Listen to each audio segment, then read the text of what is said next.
Ce son ne devrait pas être là. À 3h17 du matin, le panneau du laboratoire souterrain vibra, signalant une alerte que personne n'avait vue depuis près de 30 ans.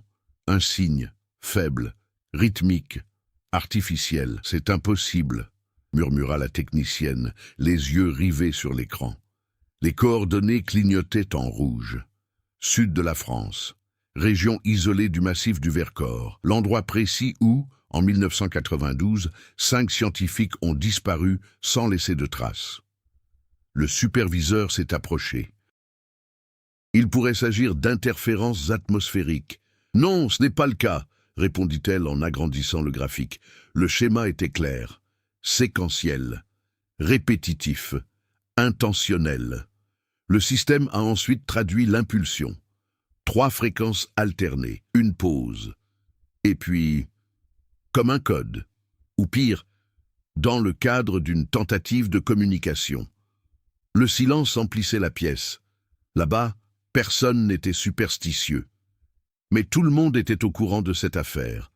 Le projet ECHO 7, affaire officiellement close suite à la conclusion de l'enquête, disparition accidentelle due à des conditions environnementales extrêmes. Mais ils n'ont jamais retrouvé de corps, ils n'ont jamais retrouvé d'épave, ils n'ont jamais rien trouvé. Et maintenant, 28 ans plus tard, quelque chose répondait. La technique s'est figée lors de l'apparition de la 2e lecture. Le signal s'est intensifié, plus fort, plus près, comme si ça bougeait. Et puis le système a enregistré quelque chose qui a fait pâlir le superviseur. Le signal ne provenait pas de la surface. C'était une vigne à 320 mètres sous terre, exactement à la profondeur où se trouvait l'ancien laboratoire souterrain du projet ECHO 7, qui avait été scellé avec du béton armé en 1994. Le superviseur a chuchoté « Appelez le directeur ». Mais avant que quiconque puisse toucher le téléphone, il y a eu une panne de courant. Les lumières se sont éteintes. L'écran est resté allumé pendant quelques secondes grâce à l'alimentation de secours. Et à l'écran, une dernière ligne d'interprétation automatisée des données est apparue. Norme compatible avec la transmission humaine. Puis, tout est devenu noir. Mais rien de tout cela n'a commencé ainsi. Paris, 2020. Le professeur Laurent Bérard, j'ai détesté le projet ECHO 7. Il n'avait que 26 ans lorsque le groupe a disparu. Il était le plus jeune chercheur de l'équipe. Et il fut le seul à refuser de participer à la dernière expédition, une décision qui lui a sauvé la vie. Et il le condamna. Depuis lors, sa carrière a été marquée par cette question. Que s'est-il réellement passé sur cette montagne? Officiellement, l'ECHO 7 étudiait des anomalies sismiques profondes dans le massif du Vercors, près de la frontière alpine française. Officieusement, ils enquêtaient sur quelque chose de bien plus étrange. Laurent le savait, parce qu'il a contribué à l'élaboration du modèle mathématique, un réseau souterrain qui semblait organisé, non naturel, comme si le sol réagissait à des stimuli. Il a fait part de ses inquiétudes au chef de mission de l'époque, le physicien de renom Henri Delacour, Henri Rieu. Il a qualifié cette imagination d'insuffisante pour la science véritable. 2 mois plus tard, Henri et 4 autres chercheurs pénétrèrent dans le laboratoire souterrain nouvellement construit. Et ils ne sont jamais repartis. Laurent a vécu 28 ans avec un sentiment de culpabilité et avec le soupçon qu'il n'a jamais eu le courage de le partager publiquement. Ils ne sont pas morts. Il s'est passé quelque chose là-bas, une chose que le gouvernement français préférait oublier, littéralement. Et là, au petit matin, le téléphone sonna. C'était le ministère de la Défense. « Professeur Bérard, nous avons détecté quelque chose dans l'ancienne zone du projet ECHO 7. » Laurent ferma les yeux. Son cœur s'emballait. Quel genre de chose? Silence à l'autre bout du fil. Un signe. Il sentit son estomac se nouer. Humain. La réponse a tardé. C'est pourquoi nous avons besoin de vous. Laurent savait ce que cela signifiait. Si le signal était véritablement humain, donc quelqu'un a vécu 28 ans sous la montagne, ce qui est impossible, ou quelqu'un vient d'activer quelque chose qui n'aurait jamais dû l'être. Et il y avait un autre problème. La zone a été officiellement bouclée. Mais ces derniers mois, des habitants ont signalé de légères secousses. Les animaux disparaissent. Des lumières sont visibles la nuit sur le flanc de la colline. Coïncidence ou conséquence? Laurent devrait revenir, là où tout a commencé, à l'erreur qui a peut-être coûté 5 vies, ou peut-être bien plus que cela. L'hélicoptère a survolé le massif du Vercors sous un ciel lourd et gris. Laurent observait le paysage par la fenêtre. Rien n'avait changé. Et tout avait changé. L'équipe était petite, 2 soldats, un ingénieur système, un spécialiste des capteurs géologiques, et lui, à l'atterrissage, le vent soufflait comme une lame. L'ancienne base était isolée par des clôtures renforcées et des capteurs modernes. Mais ce qui a attiré l'attention de Laurent, c'était le silence. Pas d'oiseaux, pas d'insectes, aucun son naturel. L'ingénieur, Camille, s'est approché avec une tablette. Le signal est réapparu il y a 3 heures. Il est intermittent. Elle a agrandi le graphique. C'était toujours le même schéma, rythmique, constante, comme un pouls. Laurent eut un frisson. Le bruit provient-il de l'intérieur du vieux complexe? Oui. Le seau était-il brisé? Non. Ça n'avait aucun sens. Si le laboratoire était enterré et scellé avec du béton armé, comment quelque chose à l'intérieur pourrait-il transmettre quoi que ce soit? Ou pire, OMS. Laurent a demandé l'accès au plan structural original. Lorsque la plante est apparue à l'écran, il s'est figé. Une marque n'a pas été incluse dans la version publique du projet. Un tunnel secondaire, non officiel. Cela n'a rien à faire ici. Camille fronça les sourcils. Qu'est-ce que c'est? Laurent déglutit difficilement. Une sortie de secours expérimentale. Elle n'a jamais été officiellement approuvée. Alors, comment a-t-il été construit? Silence. Il connaissait la réponse. Henri Delacour en ordonna la construction. En secret. Mais pourquoi? Et dans quel but? Et plus important encore, s'il y avait un tunnel secondaire, il est peut-être encore disponible, ou quelqu'un d'autre pourrait l'utiliser. Le signal a de nouveau augmenté, plus fort, plus clairement défini, comme s'il avait remarqué leur présence. Et puis, les capteurs ont détecté quelque chose de nouveau. Mouvement thermique, profondeur, 300 mètres. Forme irrégulière, mais dynamique. Ce n'était pas un glissement de terrain. Ce n'était pas un tremblement de terre naturel. C'était un déplacement. Quelque chose bougeait là-dessous. L'entrée principale était complètement bloquée. Mais le tunnel secondaire, après des heures passées à enlever des pierres et du vieux béton, ils ont découvert une trappe métallique partiellement conservée. Laurent passa la main sur la surface rouillée. Il a reconnu le symbole gravé. L'emblème original d'Echo 7. Il n'avait pas vu ça depuis 1992. « On l'ouvre » demanda l'un des soldats. Laurent hésita. Si quelque chose était vraiment vivant là-dessous, ils ouvriraient un tombeau, ou en libérant quelque chose. Mais le signal a persisté, rythmique, persistant. À votre demande. Ou un avertissement. La trappe a été forcée. L'air qui sortait de l'intérieur était froid, et étonnamment respirant. Camille l'a analysé rapidement. Niveau d'oxygène stable. « C'est impossible », murmura Laurent. Le système de ventilation aurait dû tomber en panne il y a des décennies. Sauf si ça fonctionnait. Encore. La descente a commencé. Tous les 10 mètres, le signal devenait plus fort. C'est plus clair, plus près. Et puis, ils ont entendu quelque chose.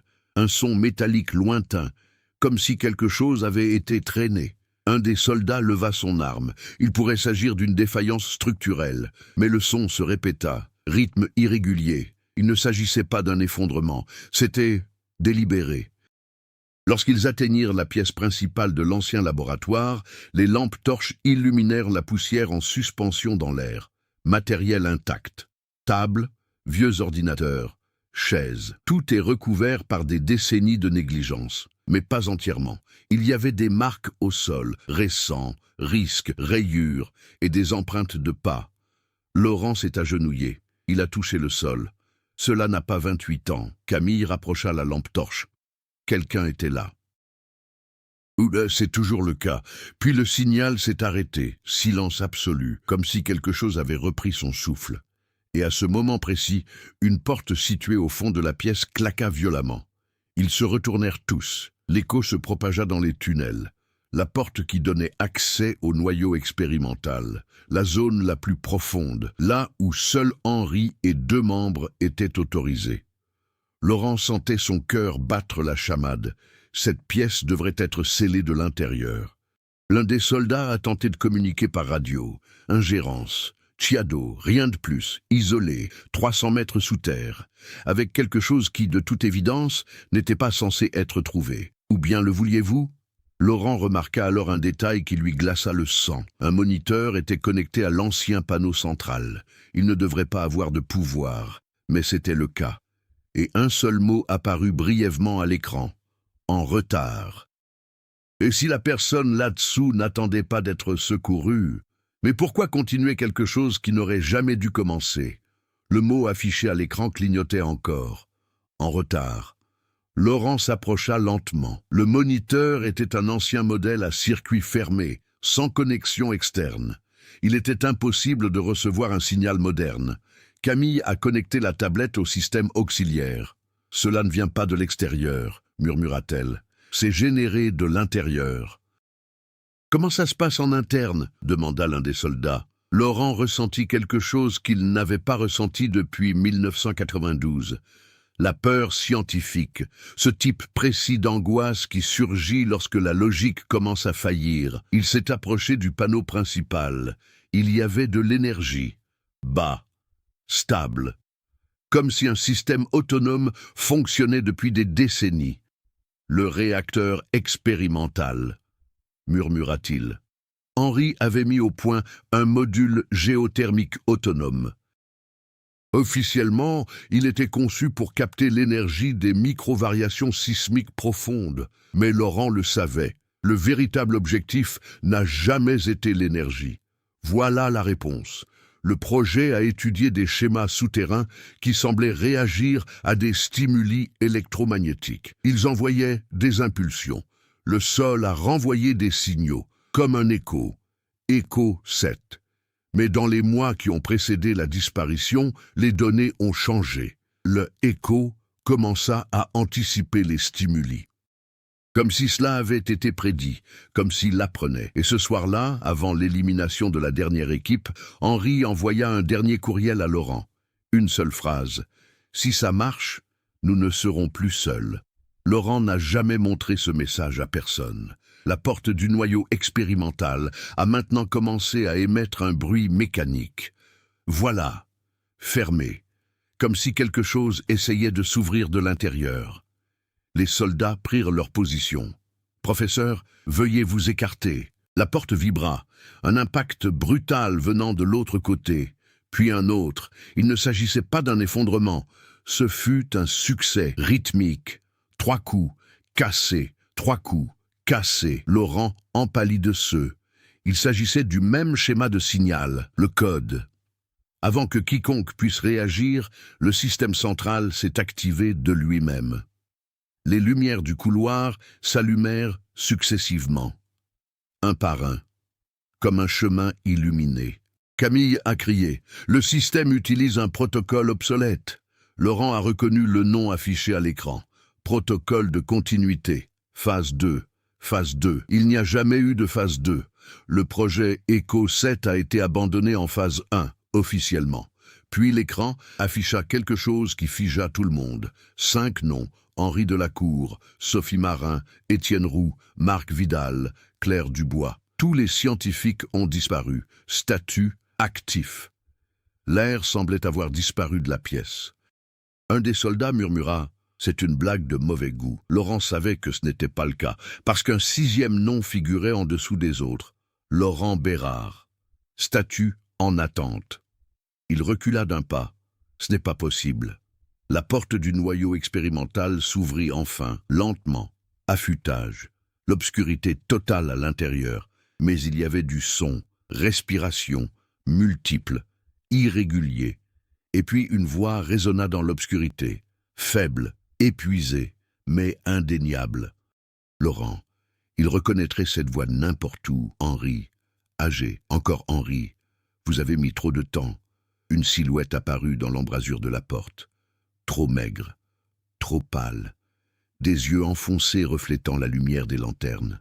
Et derrière lui, d'autres formes étaient en mouvement, pas comme les gens normaux, mais synchronisées, comme s'ils partageaient un seul et même rythme. Henri s'avança. « Nous avons réussi. » Le soldat leva son arme. « Identifiez-vous. » Henri l'ignora. Ses yeux étaient fixés uniquement sur Laurent. « Tu avais raison, il apprendra. » Laurent sentit le monde basculer. Qui apprend? Henri sourit, un sourire brisé. La montagne. À ce moment-là, les lumières se mirent à clignoter violemment. Les capteurs thermiques se sont déclenchés. Mouvement massif en dessous d'eux, bien plus bas, plus profond que le laboratoire. Quelque chose d'énorme, mobile. Et la porte derrière l'équipe se referma automatiquement, les enfermait tous à l'intérieur. Henri inclina la tête. « Vous faites maintenant partie de la phase 2. » Et le sol se mit à vibrer, pas comme un tremblement de terre, mais comme un pouls, un battement de cœur, rythme régulier, synchronisé avec le modèle de signal, synchronisé avec leur respiration. Henri sortit en titubant de la pièce obscure. Son visage paraît trop vieux pour quelqu'un de 28 ans. Sa peau pâle était presque translucide, mais il était vivant. Respiration, parler.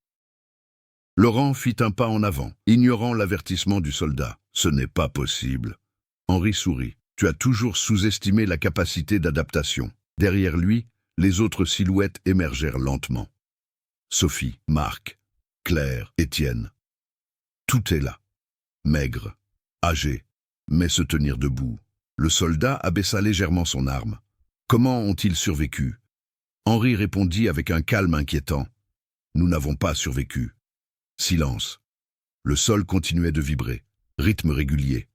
Laurent remarqua quelque chose d'étrange. Leur respiration s'était synchronisée, exactement au même intervalle. Inspirer, casser, expirer, comme un seul organisme. Camille murmura « Ce n'est pas normal ». Henri désigna le sol. « Il nous a protégés ». Laurent ressentit un profond frisson. « Lui, qui ?» Henri regardait le sol comme on regarde le ciel. « La structure », Henri expliqua. Lorsque les tests finaux ont commencé, ils ont envoyé des impulsions électromagnétiques de haute intensité dans les cavités profondes de la montagne. Le modèle renvoyé a été modifié, pas seulement un écho, modifié, en guise de réponse. Puis, elles se sont intensifiées pendant 72 heures sans interruption. Et le dernier jour, le retour a eu lieu plus tôt que prévu. La montagne avait anticipé le stimulus. Henri pensait avoir découvert un phénomène géologique auto-organisé, un réseau cristallin souterrain capable de stocker et de traiter l'énergie, comme un cerveau minéral, un système de traitement naturel, dit-il calmement. Pas la conscience, pas au début. Laurent tremblait. Et ensuite, Henri prit une profonde inspiration. Plus tard, il a commencé à avoir besoin de motifs plus complexes. Humain, silence. Les yeux de Camille s'écarquillèrent. « Vous êtes-vous connecté volontairement ?» Henri inclina la tête. C'était ça ou mourir. Le laboratoire a subi un effondrement partiel suite à une surcharge. Le point d'accès principal était bloqué. Aucune communication externe, aucune issue. Fourniture insuffisante. Le système souterrain a alors commencé à émettre une chaleur dirigée. Eau condensée sur les murs, énergie suffisante pour entretenir les équipements de base, comme s'ils les soutenaient. En retour, ils ont continué à émettre des stimuli, schémas cognitifs, interactions, tests, réponses. Jusqu'à ce qu'ils réalisent quelque chose d'impossible. La montagne n'a pas simplement répondu, elle apprenait, et lorsque l'un d'eux est tombé gravement malade, le système a réagi.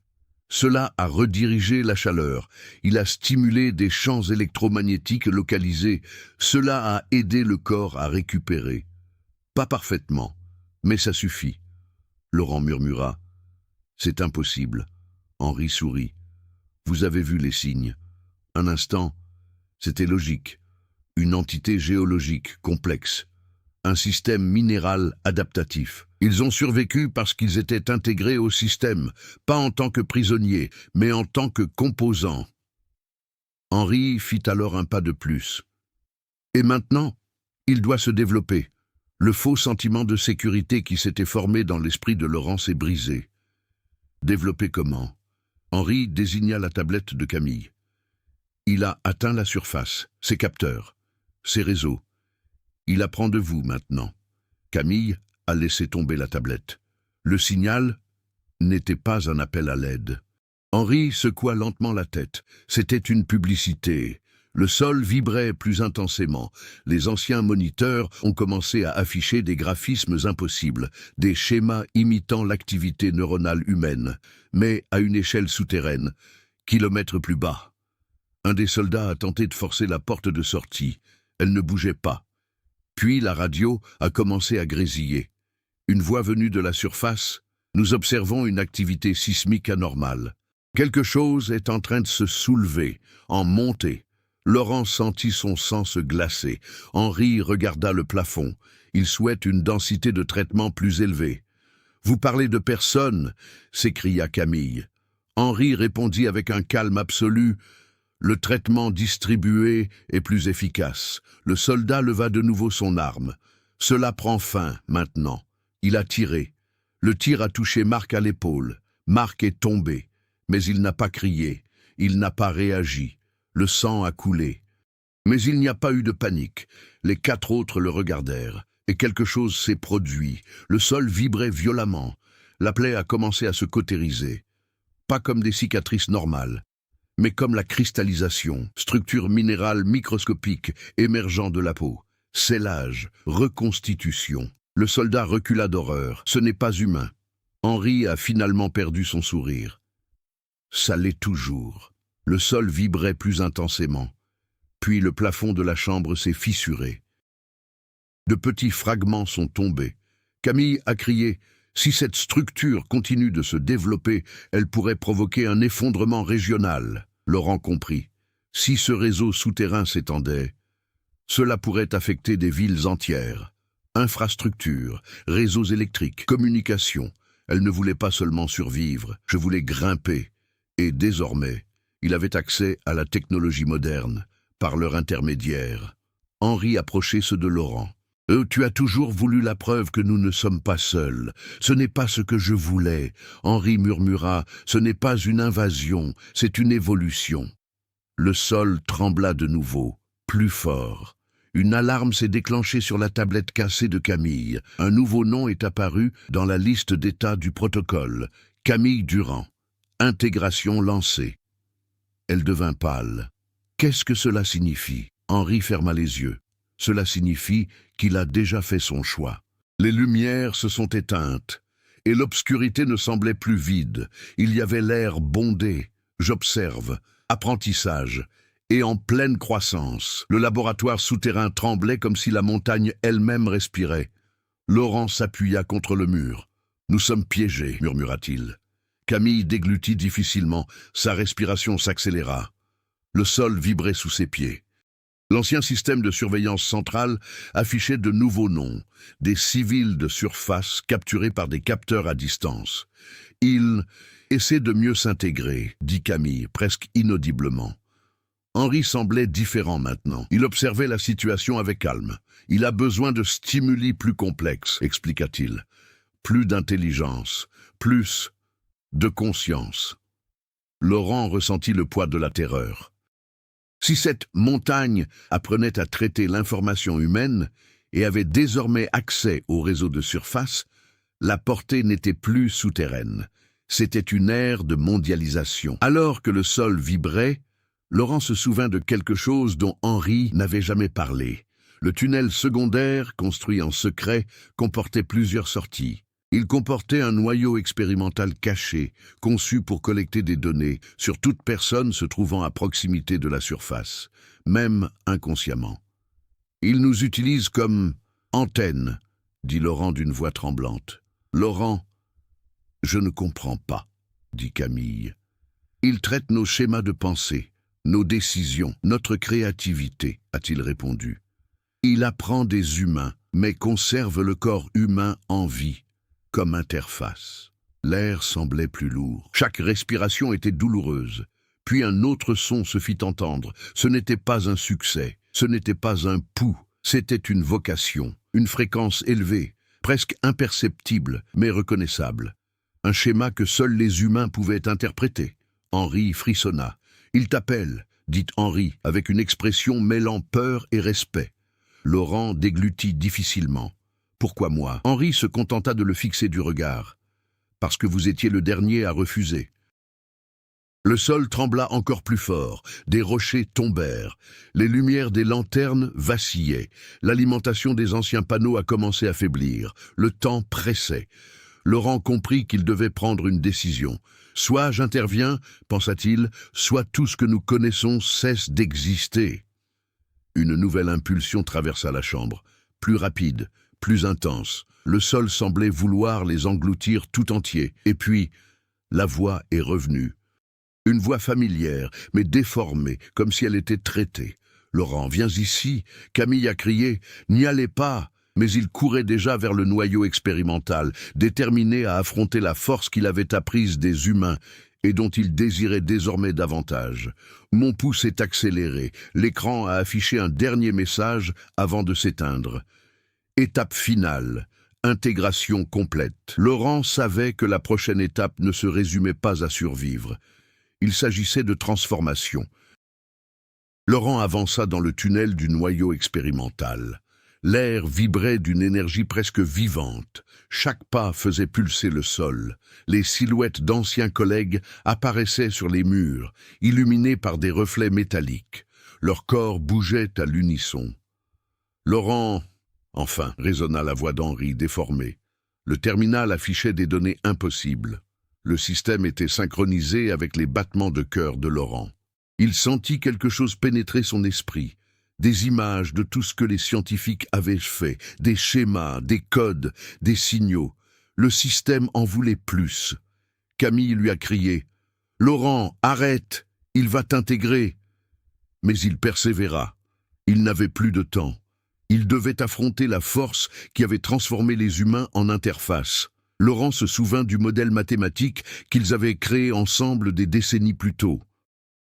Un schéma de défaillance dans le traitement des montagnes, une faiblesse. Il courut vers le panneau central et saisit rapidement les coordonnées de l'ancien motif. Le système a réagi instantanément. Des lumières ont clignoté. Un son strident a retenti. D'intenses pulsations ont parcouru le sol. Henri a essayé de l'arrêter. « Tu ne comprends pas, il va tout manger. J'en comprends plus que toi !»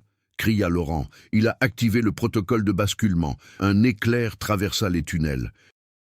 Le réseau souterrain tenta de s'adapter. Il tenta d'intégrer Laurent, mais il l'avait prévu. Un code qui simulait des schémas humains, mais inversés.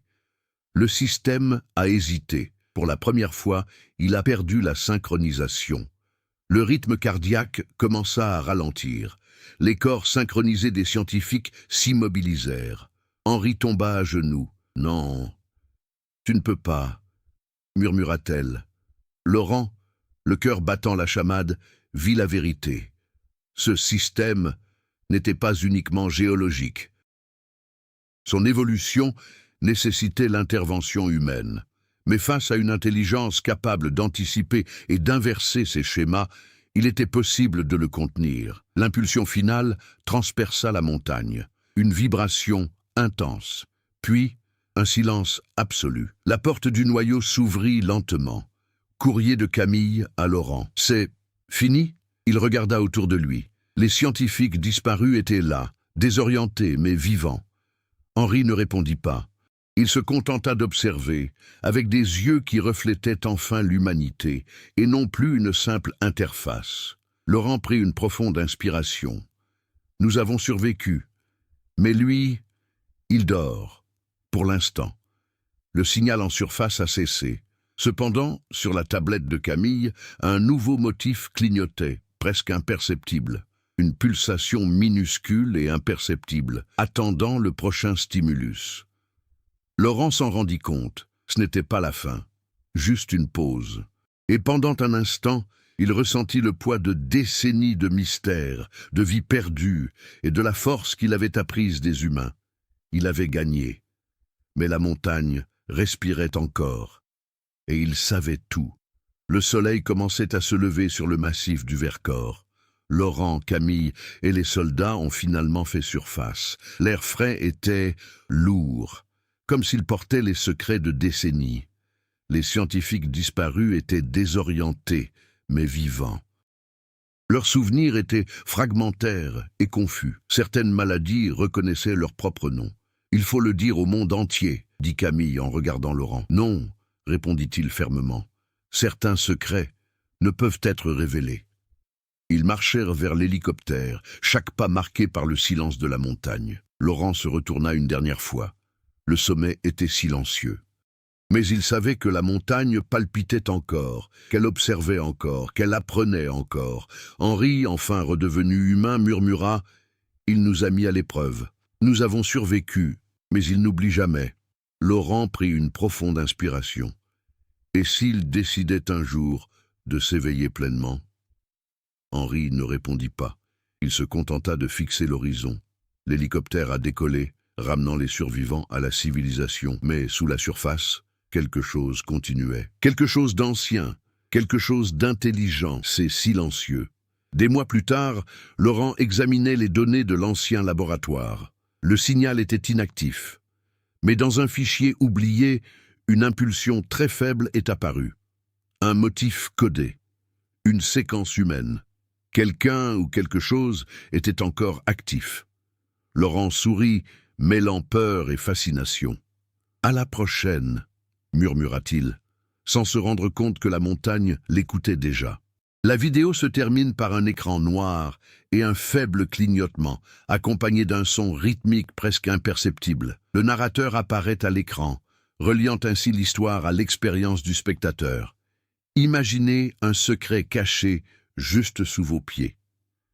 Quelque chose qui apprend de vous, qui vous observe, qui vous attend. Si Laurent Bérard était devant vous, suivriez-vous le même chemin? Commentez ci-dessous. Feriez-vous confiance à ce que vous avez appris des humains ou prendriez-vous la fuite avant qu'il ne soit trop tard? Si vous avez la chair de poule, abonnez-vous et activez les notifications, car parfois les mystères les plus profonds ne se trouvent pas dans les montagnes, mais en nous-mêmes.